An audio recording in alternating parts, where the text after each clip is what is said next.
On reçoit David Smetanine dans le cadre de ces rencontres qui sont effectuées justement lors de ces rencontres de Cannes basées sur la confiance. David Smetanine, vous êtes athlète de haut niveau, vous êtes membre de l'équipe de France paralympique depuis 2004 et vous revenez de Rio puisque votre dernière prestation c'était l'été dernier. Vous avez été médaillé d'argent, donc ce qui fait que vous avez 9 médailles au total et donc l'objectif c'est bien évidemment d'arriver à une 10e dans les années à venir. David Smetanine, quand on parle de confiance, est-ce que vous pouvez, vous, nous dire à quel moment ce mot est devenu quelque chose d'important dans votre vie pour justement vous pousser, vous booster à devenir ce que vous êtes devenu aujourd'hui? C'est quelque chose qui m'a suivi, comme tout sportif, je pense, tout au long de ma carrière et qui a commencé dès les premiers Jeux en 2004 puisque j'ai échoué par 2 fois à la 4e place, la place en chocolat, comme on dit, la médaille en chocolat. Et il a fallu que je puisse aller puiser au fond de moi-même toutes les ressources possibles pour aller le dernier jour chercher une médaille pour 16 centièmes, et c'est-à-dire une phalange. Et puis, cette confiance a été aussi un élément déclencheur dans la suite ou par la suite, puisque réussissant ce pari un peu incroyable d'aller battre un champion olympique, un triple champion olympique de 2000, qui était l'ennemi moi j'irais abattre et abattre pour cette médaille de bronze, j'ai justement su gagner en confiance d'une façon extraordinaire et me dire je suis là fait une fois, maintenant il faut aller viser plus haut. Et puis l'année d'après, ou les années qui ont suivi, je me suis entraîné encore plus dur, j'ai justement pris confiance en moi.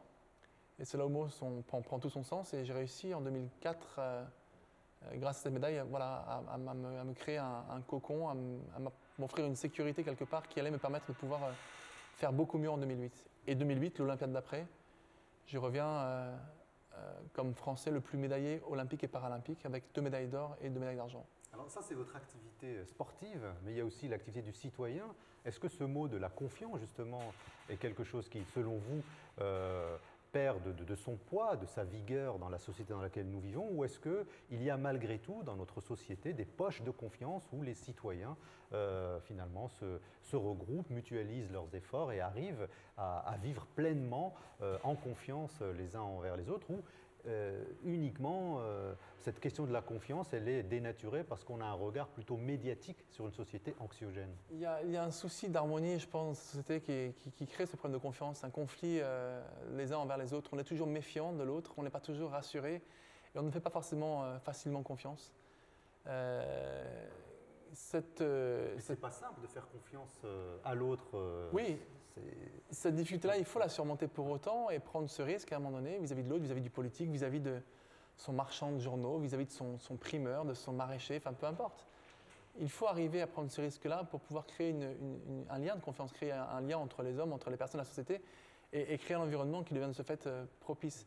J'en conviens complètement, c'est quelque chose de difficile, mais voilà, quelques leaders, quelques leaders d'opinion, quelques personnes peuvent aussi être déclencheurs de toutes ces choses-là. Et on a tous à un moment donné douté de soi-même et des autres.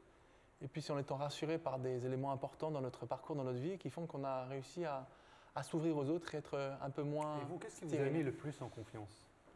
Peut-être une leçon de vie qu'on m'a imposée, le fait d'être toujours positif, d'essayer d'être toujours confiant. Et puis, dans ma vie personnelle, un parcours particulier qui a été, je pense, stoppé brutalement par un accident grave en 1995 et qui, malgré tout, m'a permis,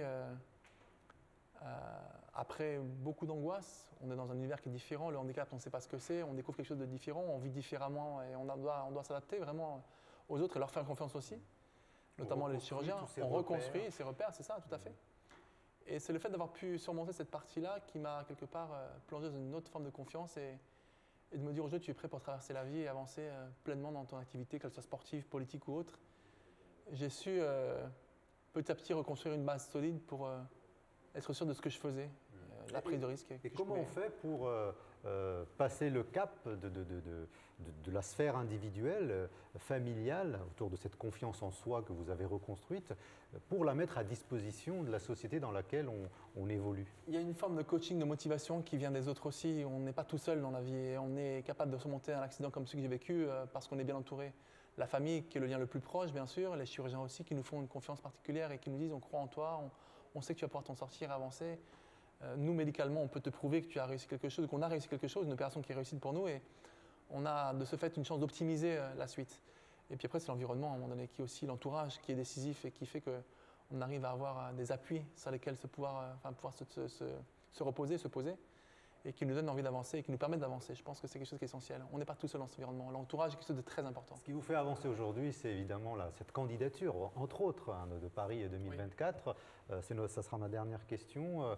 David, qu'est-ce que vous attendez de ce mouvement, de cette dynamique qui doit se créer si demain les Jeux devaient être organisés ici en France? Et est-ce que la confiance peut être justement un élément, un moteur pour convaincre finalement le jury à donner donc cette possibilité à la France d'organiser les Jeux de 2024? Elle est double, cette confiance. Il y a celle du peuple qui nous fait confiance et qui nous dit vous êtes sur la bonne voie, on le sent, votre synergie, la capacité de pouvoir mobiliser les gens autour de vous, de fédérer en tant que sportif par exemple.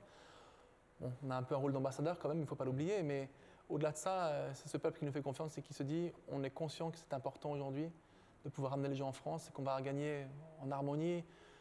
C'est une question aussi d'environnement, c'est une question de lien social, c'est une question d'économie, voilà, tout ce qui peut être intéressant en termes de retombées. Et puis ensuite, c'est aussi la facilité. La capacité et la difficulté, justement, pas la facilité, de convaincre les membres du CIO que Paris est la bonne ville pour ça. Nous avons nos atouts, justement, et il faut s'en servir. La question de la capacité, de l'environnement, de la prise de conscience, du lien social que l'on peut traduire grâce à cela, l'inclusion par le sport aussi, et j'en parle en connaissance de cause avec le handicap, par exemple. Cette image que l'on veut offrir et qui suit pleinement l'agenda 2020 qui est imposé par le CIO. Et de ce fait aussi la volonté de pouvoir faire que ces membres du CIO nous fassent confiance et nous disent voilà, aujourd'hui, on a confiance en Paris, on a foi en Paris et Paris sera la ville pour 2024 idéale pour accueillir ces Jeux Olympiques et Paralympiques, bien entendu. Merci beaucoup, voilà. David Smetani, d'être venu dans ce studio juste à côté donc, de la grande salle où se déroulent les rencontres de Cannes qui sont cette année pour cette 12e édition thématisée autour de la confiance. Merci.